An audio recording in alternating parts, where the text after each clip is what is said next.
Sine 2x equals 0.5 from 0 to 2 pi. So the first thing that tells me is that my answers must be given in radians.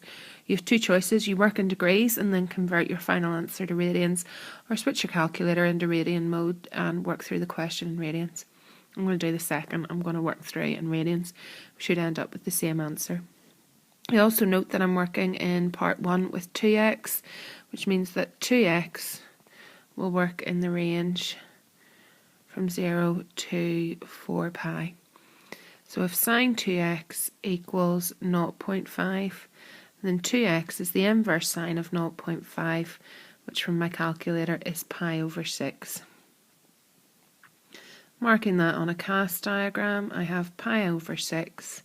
And the other place that I am going to have sine as positive is here, and that angle is 5 pi over 6.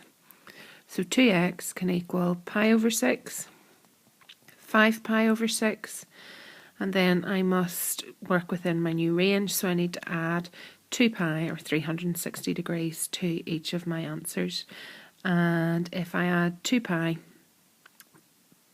to pi over 6, I get 13 pi over 6. And if I add it to 5 pi over 6, I get 17 pi over 6. Last thing I have to do is divide everything by 2. Pi over 12, 5 pi over 12, 13 pi over 12, and 17 pi over 12. Part 2, I have that sine x equals minus 3 cos x.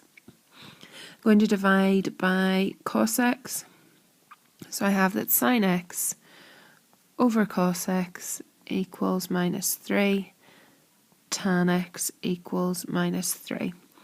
So x is the inverse tan of minus 3, which from my calculator is minus 71.565.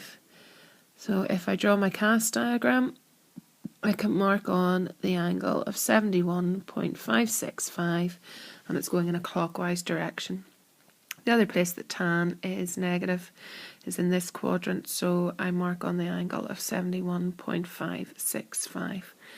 That means that I have x equals negative 71.565, and 180 take away 71.565, which is 108.434.